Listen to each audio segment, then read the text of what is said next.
Yeah. So yeah, 1, 2, 3, and 4, and we call this group the blaming pattern. You're not blamers. It's not an identity, but it's the pattern that you normally go.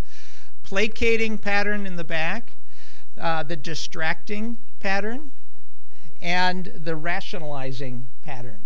Okay. So let's look at some descriptions of these. And we're going to peel back these descriptions in kind of a couple of different layers and give you an opportunity to make sure that it feels like a good fit. So the pattern number 1, the blaming pattern, basically comfortable with emotion in conflict. That's an important piece there. You're comfortable communicating that emotion. That emotion is part of what you bring into the interaction. And some people would say you're not afraid of a good fight, or being that we are part of that group, we're not afraid of a good fight. Okay. Number 2, the placating pattern. You're uncomfortable with emotion. So see a very different contrast in terms of how you experience the emotion in a conflict. You're threatened by the conflict because the relationship seems to be on the line. It seems to be at risk. So conflict must end in order for you to feel accepted, in order to feel that the world is all well again. So that's your primary objective. Number 3, the distracting pattern. I'm sorry, I've got the rationalizing. I'll go the distracting first. The distracting pattern. You're highly uncomfortable with conflict of any kind. But it has not necessarily appeared in your reaction. You will do anything to get out of the conflict, but you typically would use something like humor. It could be talking, could be changing the subject. You could go intellectual and take it to a head level, lots of different things. But the idea is we're going to deal with a conflict by distracting, by changing the topic, by changing the focus of the issue. And the pattern number 4, rationalizing. You're uncomfortable with your own and others' emotion in the conflict.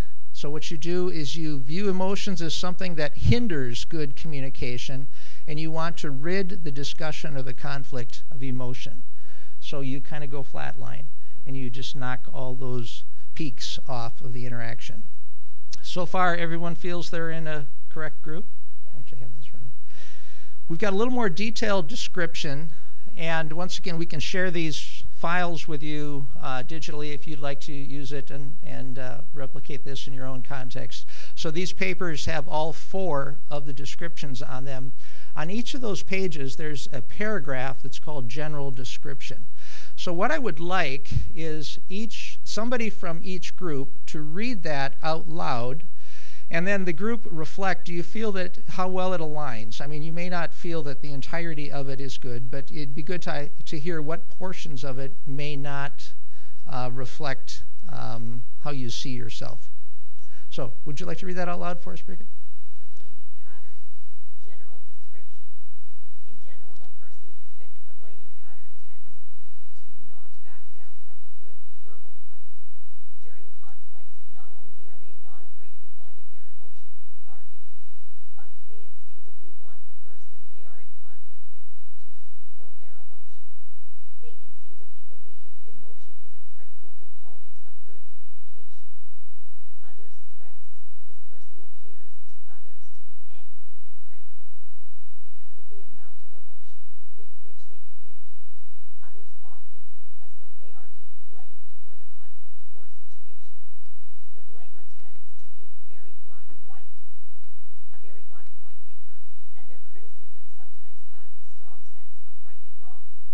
They often have a driving need to feel right. Any threat of being wrong during their conflict is met with strong emotion and can feel like a threat to the blamer's identity. The blamer comes off as a critical person, but for the most part, they want to sustain the relationship with others. During conflict, others feel that for those in the blaming pattern, justice is more important than the relationship. Unfortunately, those who struggle with this pattern are often naive as to how they are coming across to others. So how well do you feel that describes your communication within? You want to give a thumbs up? decide if it's sort of in the middle or a thumbs down if it doesn't. Okay.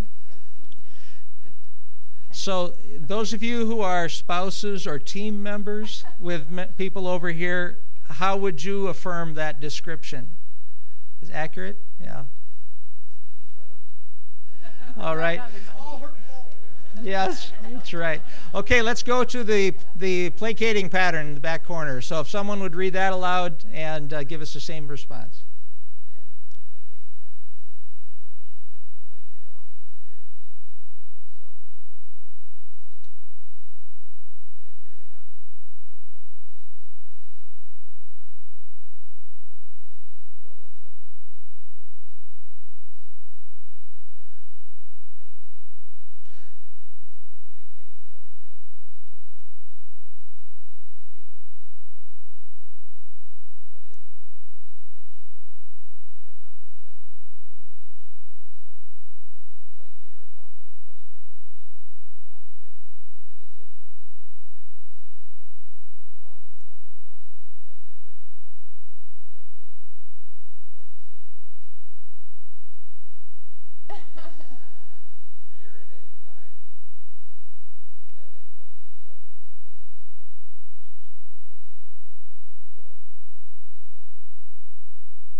Okay, how well do you feel that describes you? Oh. Nikki, you've got it aside. In what way doesn't it?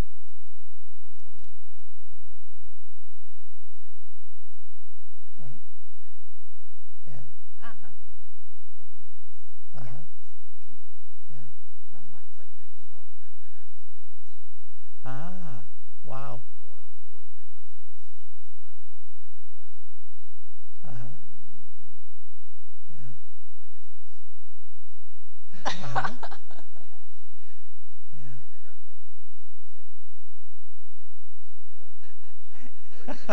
No, it's prohibited. You can only be in 2. You can't be in 3 either. What if you feel like a medical student discovering symptoms of all disease? Yeah.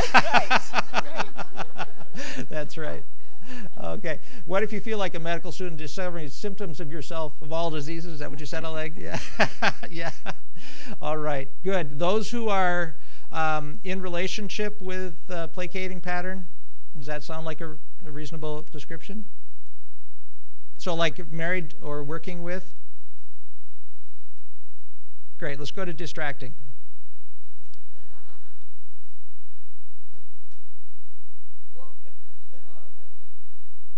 If Adam and Eve were more experienced and sophisticated in their shame, instead of using fig leaves, they would distract others away from what is going on in them by using things like being funny, questions, laughter, being quiet, busyness, constant talking, or some other means of distracting others and hiding themselves. Conflict is a painful experience for someone with this pattern. Relational conflict prods the deep pain that resides within their heart. That is why they will avoid conflict any way they possibly can. Profound shame tends to be their driving emotion. Interestingly, the distractor is typically the most popular person in the room because of their entertainment value, or they can be the most invisible. Many entertainers are masters at distracting others away from their hearts. Everybody knows them, but rarely do they really know them because they are so good at keeping others away from their hearts. Wow. How do you feel that describes you? Yeah. Yeah. Yeah. Any surprises in terms of that description for any of you, any hearing? I'm surprised they didn't do a skip on that. Right. Very good. Yeah, you're acting like a distractor, Kostya. Yeah. Yeah. Okay. Yeah. Uh-huh. Yeah. I think it's interesting how God, I was interested in looking at the proportions, and when you're standing up, it's more even than I thought. I was thinking actually there were more distracting pattern in the group. And it's not unusual for people that are in ministry to come from the distracting pattern to align with that. Good. We'll go deeper into that in a bit. Okay, let's go to the rationalizing. The rationalizing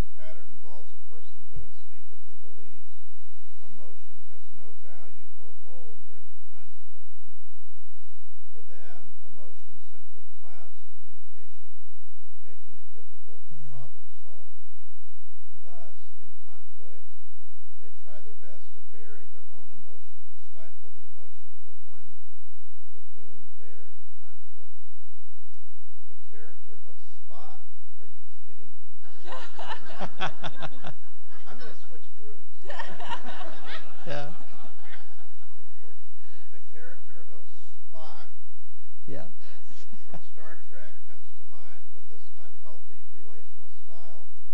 They believe truth and logic are the ultimate tools during an argument. Heart connection is not the goal during conflict. Problem solving is. When relational tension occurs, a rationalizer's face tends to become neutral in its expression, careful not to show emotion in nonverbal communication. Their voice becomes controlled and words seem chosen carefully and delivered rhythmically. Why is everybody laughing? People in a conflict with someone who is rationalizing experience them as having a parental tone and approach in their communication. Okay, those of you who have chosen number 4, do you feel that's accurate or so-so, or what? Do you... Let me explain why that's right. I want to know what Molly thinks. I want to see the thumbs up. Yeah. Let's Yeah. See. Where are you guys? Are you owning it? Yeah. You're owning it. Okay. Okay, a couple of you guys on the side, what part does not?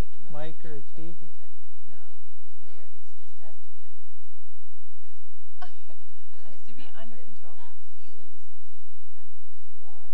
Uh-huh. But you have to bring that under control in order to make wise decisions. Otherwise, the emotion goes nutty. I would say hide it, not bring it under control. Yeah. Yeah.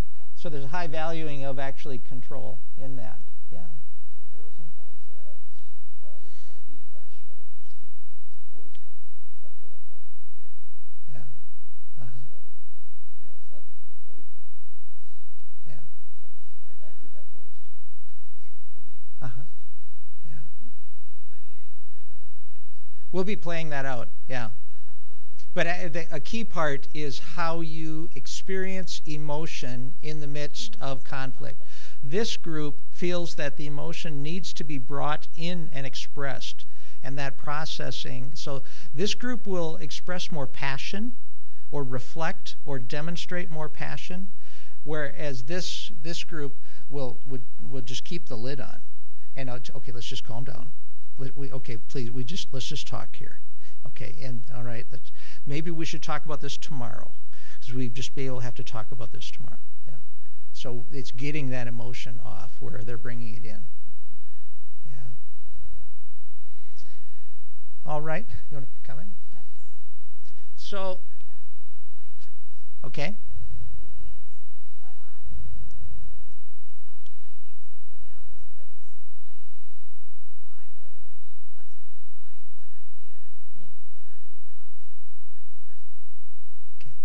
Okay. To say is very, very logical, which is feel. We can express our emotion. You didn't take the right thing. Go ahead, speak.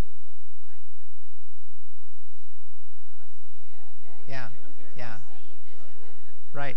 Okay, but Jane, your point is very important. It was actually in the description. There's a component, and I'm speaking as one. It's very important for us to be right, and we need other people to help us understand. And so if they're not giving us the input, we really can't figure that out. So there's a level of being impeded, and that raises our level of passion in the context. You have a comment? That's exactly it. Yeah. Yeah. I'm married to a blamer. Mm-hmm. No, you're married to someone with a blaming pattern. All she ever wants to do is explain to me over again why she's doing what she's doing. But in doing that, what I hear is, I've got rational reasons for what I did, so if something's wrong, it can't be on my end because I'm rational in what I did. If you don't understand that, let me explain it to you again. You can see I was wrong. So where does that say the problem lies? We have a mansplaining. This is a different kind of blame-splaining, or whatever. Okay, but I just invite you, Bo, to peel that back. The response on that side I'm guessing that your emotional response in that experience is driving out of a shame attack, a shame wound. You're saying that it's hitting your shame button. Well, she knows that button. Yeah, yeah. So, I mean, the pairings that happen in marriage are fascinating. Very seldom can you have two people that are both blaming pattern. In fact, Debbie and I cannot sustain both having that pattern in a conflict. One of us typically opts for placating. And in fact, blaming placating is a very common pattern for a marriage. I'm not saying it's healthy, but it's a common pattern that happens. Is there somewhere in here for just dealing with the issue at hand and not making it personal? That's very rational. Yeah, that's a real, yeah, Nancy, that's, yeah. Yeah.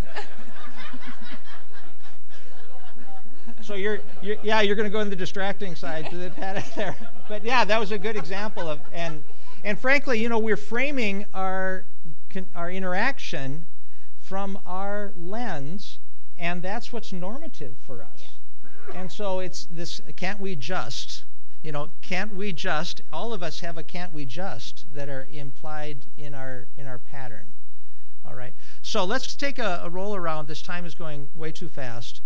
But I would like you three groups to share any message that you would like to share to the blaming pattern people to help them communicate more effectively.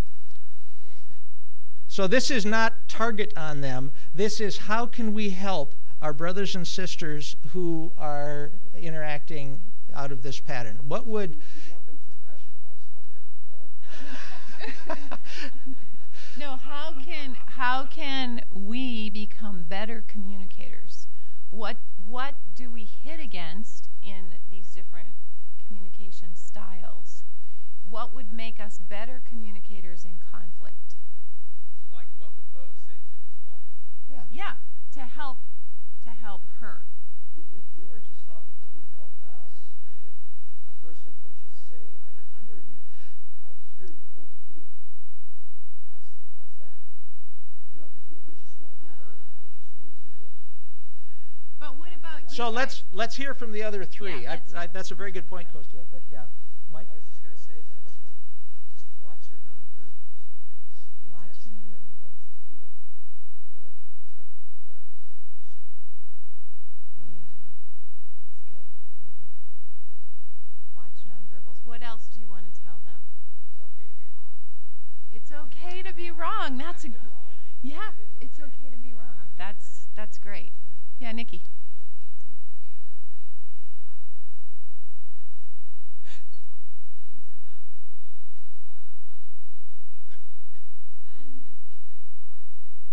Yep.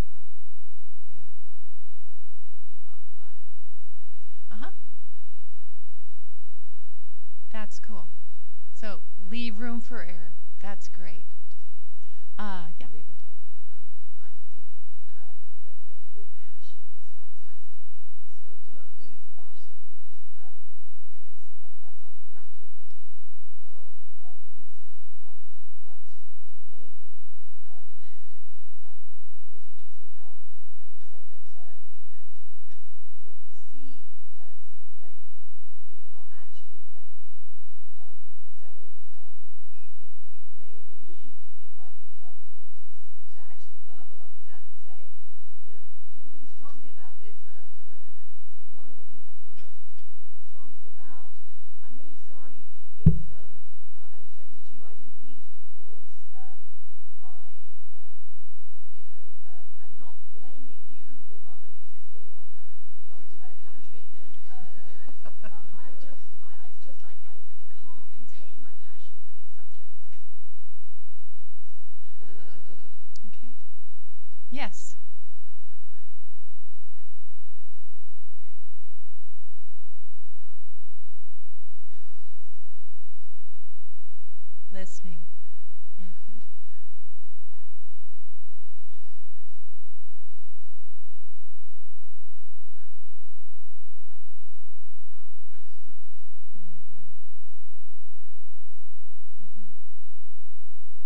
importance of the cross-cultural learning and those Yeah. relationships. That's beautiful. Thanks. Really listening. Yeah. Okay. Others? We should probably keep going time-wise. Okay, general messages that any of these three groups have for people in the placating pattern. Well, here's your chance.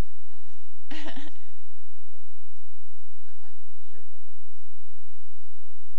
I identify as well with you guys as well as Steve, especially when we were doing the description. I think, and I really identify with what you said, Ronnie, about talking to humans and stuff. I think sometimes the placating thing is often deeply rooted either in childhood or in whatever, that you don't like conflict.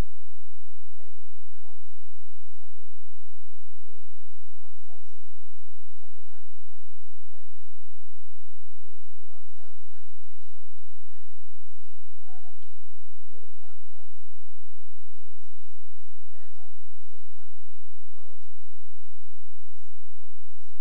But I think that sometimes, and that's certainly been true with me, one can go too far in the placating to the point where you're uncomfortable with the compromises you've made, and that at that point you should stop. Like, don't keep going, because the other person probably doesn't know that you're doing it, that you've gone beyond what you're comfortable with.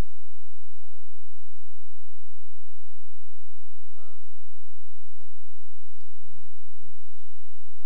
Others. What do you want to tell those with the placating pattern? That would help them enter In their- more helpfully in Yeah, communication. in with you. communicating. Also, I think if somebody is disagreeing with your point of view, it does not mean that they're disagreeing with you or they're valuing you lower than Uh-huh. anything else. Because a placater will think that if people disagree with my point of view, there's something wrong with me, they don't like me, they don't perceive me, and just, I don't know, it's probably theorizing again, trying to distinguish between the issue at conflict, cause of conflict, and the personalities of people involved in the conflict. But these things are so hard to divide, to distinguish from each other sometimes. Uh-huh. Okay. Other comments? Yeah. Can I make Go something? ahead, yeah. I would just like to say the relationship is not at risk. Hmm. You know, Mhm. we are for you. We are connected. That unity is not on the line. So just feel connected, and that's not at risk. And if you're hearing that, that's a lie. I think for a placater, that's exactly what it was for me. Mhm. Mhm. Yeah.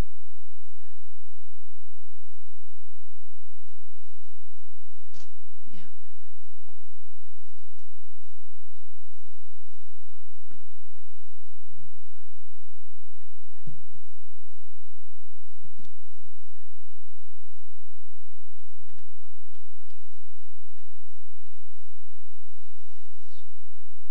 Yeah. Also, I want to tell you, we want to hear from you.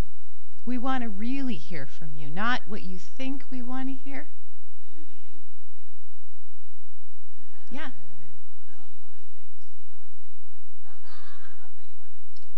Exactly.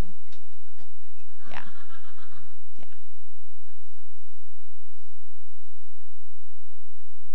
That makes us really a very observant group, because we're observing, well, what do you want us to say?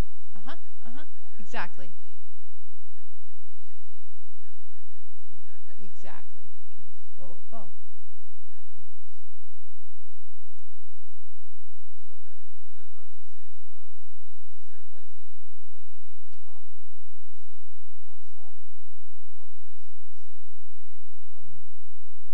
the distance you had to go in that argument, that you now have an internal conflict, and while you have shifted all of the energy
Sorry, move it on. Yeah.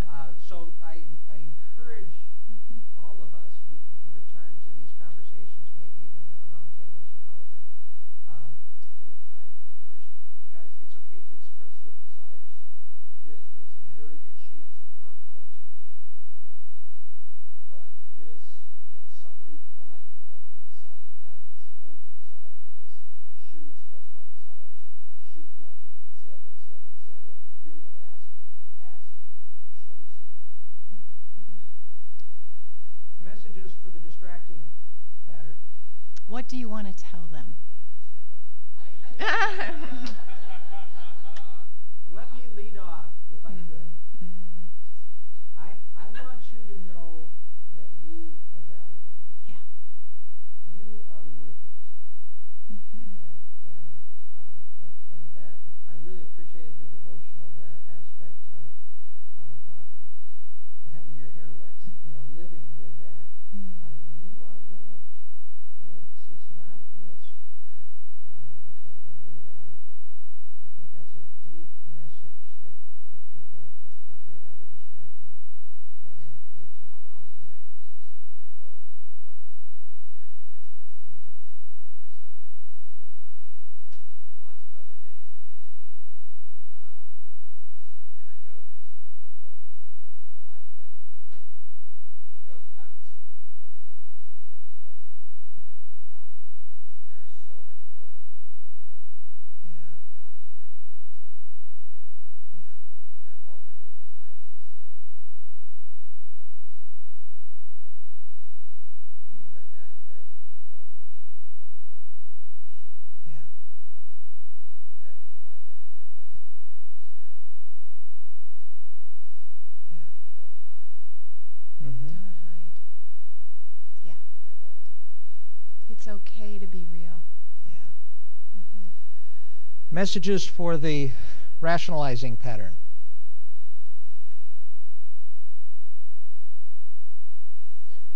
Just because I show emotion doesn't mean I'm mad at you. Yeah. And we enjoy emotion. It's part of life. It's part of who we are. Yeah. And also, I'd like to pick up on what Nancy had said earlier. So do we. I enjoy emotion too, but I think emotion gets in the way of making decisions and getting on with it. Healthy decisions. So Healthy decisions and healthy. You can make decisions, but if you let the emotion roll, I'm not saying it's not there. It is. Yeah. But So let's hear from the others. What? Yeah. Oleg, you're going to share? That's what really bothers me, actually. If you can explain this to me, those who can explain, really. Well, when we're in conflict with somebody and somebody says, let's divide, separate the facts from the emotions and deal with the facts and set aside the emotions, I understand how it helps to get away and to deal with conflict. And I know there are people who are very good at this, but sometimes they just can't separate the facts from emotions. They're too welded together. Yeah. And so it looks like people in the fourth category are masters of doing this, and probably they should teach us all how to do it. We're on the next section that I'm going to lead. We're specifically going to talk about emotions and how God has designed emotions and the value of emotions in our multicultural relationships, and marriages are always multicultural relationships as well.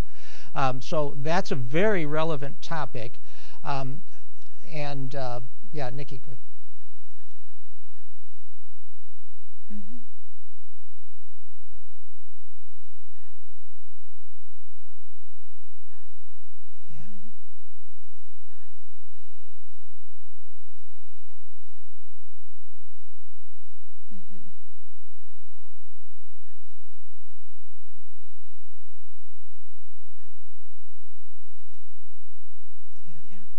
And I want to bring one comment here. These are all miscommunication styles. There's not one that's better than another. These are just 4 different ways that we miscommunicate. So this is the most important slide in the entire time, the most important point, and I feel bad we've only got 3 minutes to deal with it. But it's really important for us to realize each one of us is operating out of self-salvation strategy here. There's an unhealthy component that we have brought to this in how we are coping in the world. And there's a message that I think helps us get at what is the idolatry structure that is energizing our style. If blank, then things would be okay. For example, as a blamer, from my perspective, I have this idol that says, if I know what's right and am right, so this rightness is really important, then the world will be okay. Then everything will be okay. So I'm very frustrated, as Jane, you kind of brought out in that, when people are not helping, giving me the input that I need so that I can be okay. I really want to get engaged in substantive discussions that can lead towards a clearer understanding of that. So my idolatry is actually, I'm not trusting in the cross, I'm trusting in being right, and that includes having right doctrine. Right doctrine can be an idol that keeps us from the gospel. So how does believing the gospel change the way that I interact? From my perspective, from a blaming, the gospel enables me not to have that level of compulsion that I've got to figure this out. It lets me lighten up. It lets me, as Galen mentioned this morning, kind of enjoy being loved and live out of that love. That gives me a different grounding as I engage. So I can engage very purposefully, but I'm more relaxed, so I'm not triggering, I'm not pushing, I'm not, it's a different vibe that comes out of me. So a couple moments, think about how your pattern has this self-salvation strategy at work, and what is the relevant gospel message that you need to hear to address that, which is actually the way to address that need rather than what your self-salvation. Does that make sense? Anything come to mind? Anyone want to share? Dave and I were talking about this, and as I was leading a group, I'll just give you an example. One of the norms that those that come into the groups agree to is that we'll, as best we can, be on time to respect and also to create a safe group environment. And I had one gal one time continually be 30, 40, 50 minutes late.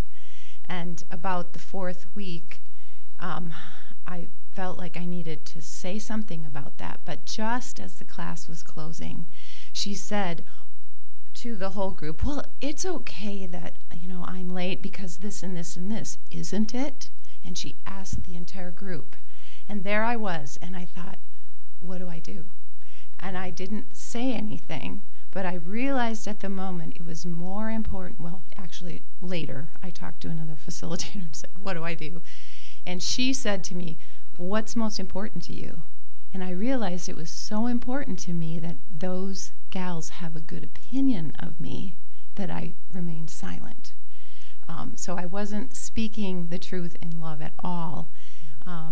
So the message that I need to hear is from the gospel, that what my value is not based on what other people think of me.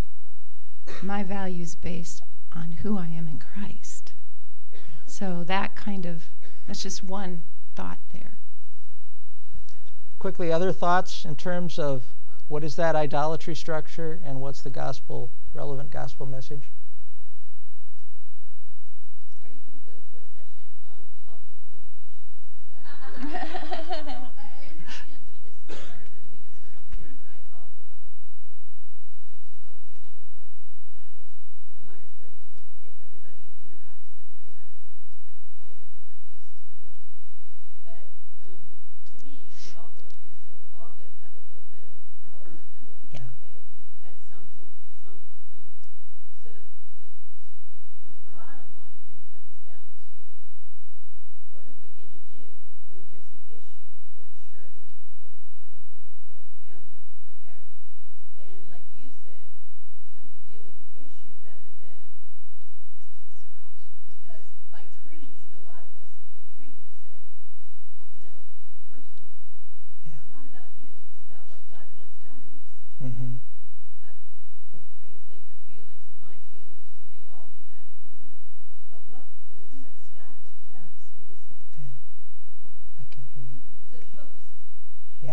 Actually, I'd say this is the route to healthy communications. This gospel-centered transformation is how you work toward that. And I think that's fundamental. And I just encourage you, I mean, that may be a very stretching thought. That may be a new thought for you. I encourage you to ponder that.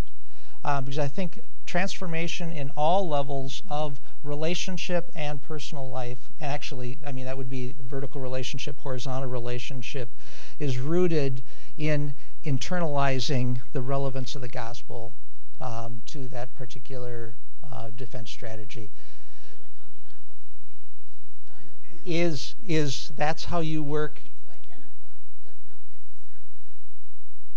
It helps you identify where you land in miscommunication styles, but it also, if you take it one level deeper, where am I not believing the truth of the gospel in my life? Why have I chosen the rationalizing pattern? What is it underneath where I am not trusting God for who he said I am? There has to be some kind of question there that I'm struggling to prove something. So healthy communication grows out of a healthy heart, and unfortunately we're 5 minutes past. So yeah. Okay. Yeah. Right. Well, so I mean, I think there's aspects where we have wired in us unhealthy patterns because of our background, and this sanctification process is a slow rewiring. But I think the gospel is the core to that rewiring process. So in some ways, learning healthy patterns, like active listening and some of those kind of things, that's important. But it can very often be used in an artificial way. If you don't do the heart work first, it becomes a superficial technique that ultimately is not going to lead towards a growth, a transformational relationship. Yeah. Great. Okay. Well, we will pick up definitely more on this emotion topic, and our cross-cultural relationships should be triggering different levels of emotional responses in us as we engage. That is going to be an opportunity to move in growth and learning. So we'll talk about more of that next time.